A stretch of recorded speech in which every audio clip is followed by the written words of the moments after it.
qui font qu'aujourd'hui, oui, nous devons être fiers, mais aussi nous devons savoir l'importance de cet instrument et en faire aussi un bon usage. Oui. Est-ce un pas vers l'autonomie technologique? Absolument. Vous savez, la technologie a toujours été à la base des grandes avancées des civilisations. Dans mon ouvrage, Le projet souverain, je mets en avant, dans les 10 fondements, je mets en avant la technologie, qui est l'un des fondements majeurs que nous devons maîtriser et appliquer selon nos intérêts et selon nos ressources. Sans la technologie, nous ne pouvons pas avoir une avancée par rapport à nos concurrents, que ce soit sur les questions d'agriculture. Si nous ne maîtrisons pas les technologies qui nous permettent de nous industrialiser, nous ne pouvons pas avoir ces valeurs ajoutées et atteindre ce volume de production. Que ce soit dans le domaine du logement, si nous ne maîtrisons pas la technologie et l'industrialisation, il nous sera impossible de combler le gap de plus de 500 000 logements déficitaires aujourd'hui sur le territoire national et qui est à l'origine du fait que le loyer coûte extrêmement cher. La technologie a toujours été à la base des grandes réussites, des grands changements et des grands rattrapages. Et c'est pour cela qu'aujourd'hui, nous devons considérer cet instrument ou la question des technologies d'une manière générale comme un des fondements de notre projet de souveraineté. Sans la technologie, il nous sera difficile de rattraper le retard et surtout maintenir le cap. Comme vous le savez, même en économie, quand on analyse les différents marchés ou les marchés émergents, souvent la question de l'innovation technologique est toujours à la base de certaines entreprises qui parviennent à faire des percées dans le marché. Donc l'innovation, la science d'une manière générale, la technologie et l'application de cette science-là et de ces technologies a toujours été un game changer et nous devons le comprendre et investir en cela, garder la matière grise qui est à la base, investir dans l'innovation, dans la recherche et dans la maîtrise de ces instruments. Oui, certains détracteurs de votre régime n'ont pas manqué d'ironiser un peu en disant qu'au moment où le Sénégal touche les étoiles, le Premier ministre du Sénégal nous parle d'un pays en ruine. N'est-il pas paradoxal? Effectivement, certains peuvent penser que c'est paradoxal s'ils ont l'esprit assez court. Vous savez, c'est parce que le pays est en ruine qu'il est important que nous utilisions les grands moyens et les grands moyens technologiques pour pouvoir justement combler le gap. Le pays est en ruine, je vous disais tout à l'heure, d'un gap de 500 000 logements. Si nous n'avons pas l'industrie et les nouvelles technologies de construction, mais nous n'allons pas pouvoir combler le gap. Aujourd'hui, le Sénégal est en ruine. Si nous ne pouvons pas utiliser ces sciences qui nous permettent aujourd'hui de savoir où habiter, où ne pas habiter, c'est quoi les changements climatiques? Parce que c'est ça, fondamentalement, l'une des premières options par rapport à ce satellite que nous devons de lancer. Et aujourd'hui aussi, bon, nos détracteurs peuvent le faire, mais ce travail-là ne date pas d'aujourd'hui. Hein. Ça a été quelque chose qui a cheminé pendant plusieurs décennies. Et je pense que même après nous, les nouvelles générations vont continuer de démontrer que les Sénégalais sont capables d'ingéniosité et sont capables aujourd'hui de concevoir tous les instruments scientifiques et techniques qui peuvent nous aider non seulement à relever les défis, à reconstruire ce pays et surtout, et c'est là qu'on nous attend le plus, à ce que nous puissions jouer notre rôle dans le développement de l'Afrique. Le fait de dire que nous avons hérité d'un pays en ruine, ce n'est pas trop exagéré, monsieur le ministre? Ce n'est pas trop exagéré, en tout cas pour ma part. Oui. Je pense que ceux qui ont l'habitude de me suivre ou de lire mes écrits savent que depuis 2017, je parlais d'une tension de trésorerie et d'un pays qui n'est plus capable de gérer les urgences. Les salaires sont régulièrement payés au Sénégal. Gérer un pays... Il n'y a pas de crise sociale majeure.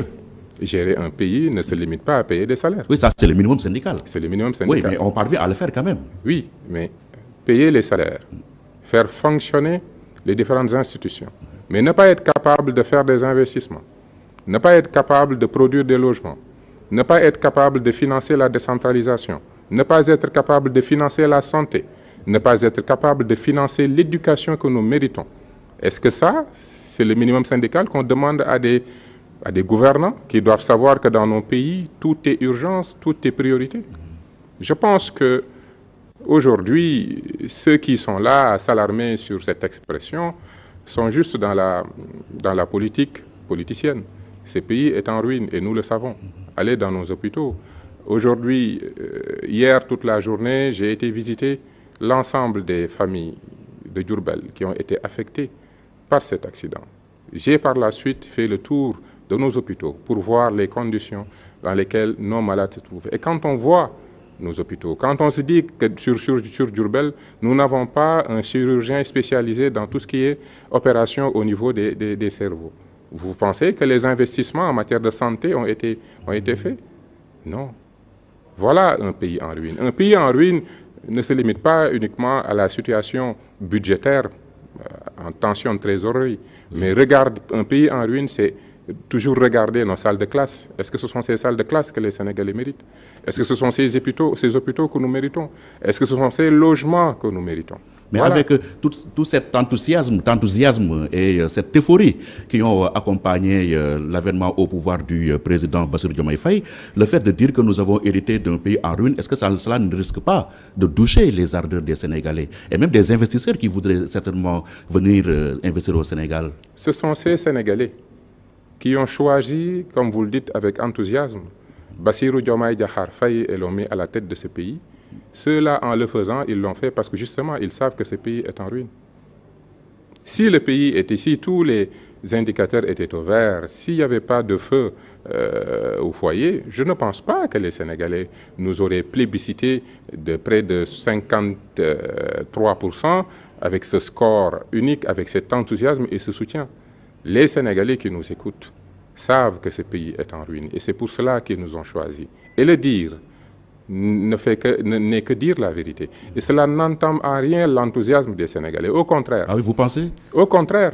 Cela conforte les Sénégalais sur les impressions qu'ils avaient et qui ont fait qu'ils ont changé le régime. Et le fait de leur dire qu'effectivement ce pays est en ruine, la raison pour laquelle vous nous avez choisis se justifie. Et c'est ensemble. Si les gouvernants et gouvernés sont conscients de la situation de ruine, ensemble nous pouvons reconstruire. Si la nation sénégalaise n'a pas une conscience réelle de l'état de la nation, est-ce qu'ils pourront s'engager dans les chantiers dans lesquels nous les appelons? D'ailleurs, quand le président de la République a eu la lumineuse idée de lancer chaque mois une journée autour d'un point important, les inondations, journée sur le nettoyage, on a vu comment les Sénégalais se sont levés pour l'accompagner, nous accompagner, nous qu'ils ont choisis, pour qu'ensemble nous puissions changer notre cadre de vie. Alors, ça c'est la preuve inéluctable que les Sénégalais sont conscients des enjeux, ils sont conscients de l'état de délabrement de notre situation financière, de nos cadres de vie, des bâtiments en ruine. Ma dernière communication en Conseil des ministres portait sur ces bâtiments en ruine qui aujourd'hui sont en danger pour les Sénégalais. Et nous allons prendre des mesures. Donc aujourd'hui, effectivement, je pense que les Sénégalais sont conscients. Les Sénégalais sont responsables. Ils veulent qu'on leur dise la vérité. Parce que c'est dans la vérité que nous pouvons construire. Ce n'est pas leur cacher une situation qu'ils vivent déjà. Aujourd'hui, est-ce que le fait d'invoquer la lourdeur de l'héritage signifie que le projet est en train de revoir ses ambitions à la baisse? Absolument. Pas du tout. Non, non, non. Absolument pas. Aujourd'hui, il ne s'agit pas de parler du lourdeur de l'héritage. Il s'agit de faire un diagnostic sans complaisance. Il s'agit de faire une analyse froide et sérieuse de la situation. De cette analyse, on tire un diagnostic. De ce diagnostic, on tire des conclusions. Et de ces conclusions, on prend des recommandations. Et ensemble, avec toutes les composantes de la nation, ensemble, nous changeons ce pays. Ce n'est pas un président et 25 ministres qui vont changer ce pays, mais c'est tous les Sénégalais. Et c'est pour ça qu'il est important que nous puissions avoir un discours de vérité et dire que tel secteur est en ruine, nous devons faire telle réforme, nous devons faire tel changement, nous devons changer de comportement. Ce n'est pas alarmer les Sénégalais, c'est dire aux Sénégalais, nous devons changer ce pays, nous devons exécuter le projet. Cette exécution du projet commence par un diagnostic, commence par un changement d'état d'esprit, de comportement et des réformes en profondeur que nous devons mener. Et ça, c'est un langage de vérité. Et je pense, et j'en suis même persuadé, que nous allons continuer dans cette lancée. Parce que beaucoup pensaient que même l'initiative que nous avions d'organiser une journée, cette salle allait n'allaient pas continuer ont tout de suite déchanté. Vous ne les entendez plus. Aujourd'hui, c'est une journée que nous tenons chaque mois. Est-ce que le mouvement n'est pas en train de s'essouffler là? Non, du tout. Je pense que tous ceux qui sont... Je pense que si le mouvement était en train de s'essouffler, nos adversaires seraient les premiers à siffler cela. On ne les entend pas. Donc c'est encore un des trains de Bassirou Diomaye Faye et du premier Ousmane Sonko qui arrive à bon port. Donc on les entendra pas trop sur cette question-là. La question sur laquelle vous êtes attendu aussi, c'est la question de la reddition des comptes qui occupe une place centrale dans le projet. Alors, est-ce qu'aujourd'hui, vous comprenez l'impatience des Sénégalais de vous voir passer à l'acte, c'est-à-dire traduire en justice ces délinquants à col blanc qui ont eu à nous diriger pendant 12 ans? Je ne pense pas que les Sénégalais sont impatients sur cette question. Vous savez... C'est devenu une demande populaire, monsieur le ministre. Effectivement, mais je ne pense pas qu'il y ait une impatience des Sénégalais de voir d'autres Sénégalais être traduits en justice. Je ne pense pas.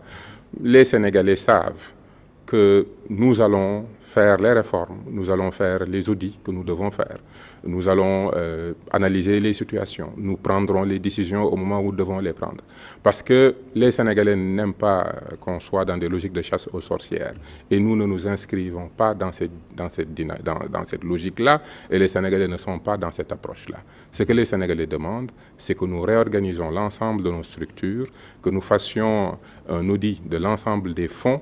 Et s'il doit y avoir des sanctions, il y aura des sanctions. Si la justice doit faire son travail, la justice fera son travail en toute indépendance.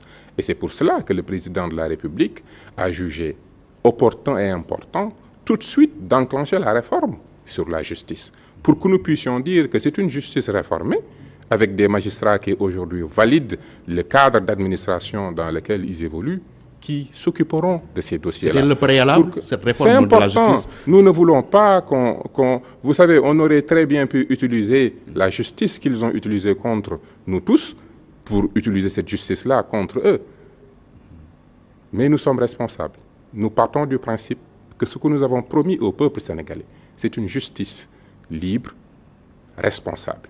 Et c'est une justice libre et responsable qui s'occupera de ce travail-là. Nous, en tant que pouvoir exécutif, nous ferons le travail d'audit, nous ferons le travail de diagnostic, nous sortirons les rapports qui doivent sortir. La justice fera son travail, en toute équité et selon son temps. Alors, quel est l'état des lieux maintenant de votre département? Comment l'avez-vous trouvé, le ministère de l'Urbanisme, des collectivités territoriales et de l'aménagement des territoires? Vous savez, c'est un secteur que je connais parce que j'ai eu la chance d'être conseiller technique en charge de la décentralisation et de l'aménagement du territoire il y a 12 ans.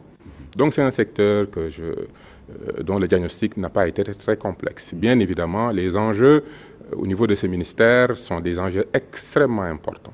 Premièrement, vous savez que l'aménagement du territoire n'a jamais eu le rôle qu'on devait lui donner réellement. Nous n'avons jamais mis en avant la territorialisation des politiques national d'aménagement du territoire. Oui, le plan national doit être appliqué, ce qui n'a jamais été le cas. C'est bien de travailler sur un plan national, c'est autre chose que de voir nos territoires émerger, être structurés, avoir des pôles territoires qui vont porter le développement économique de ce pays. C'était en cours d'exécution. Non, vous savez... Le décret d'application n'est sorti qu'en 2022. J'étais conseiller technique dans ce ministère il y a 12 ans. Il y a 12 ans, nous avions validé une lettre de politique sectorielle qui parlait de territoires viables, porteurs de développement. 12 ans après, rien n'a été fait. Alors, on est très bon pour formuler des stratégies et des programmes selon des sujets même complexes. Vous allez le corriger, le nouveau plan d'aménagement du territoire national? Il ne s'agit pas de le corriger, il s'agit de le mettre en œuvre. C'est de cela, c'est ça que les Sénégalais attendent.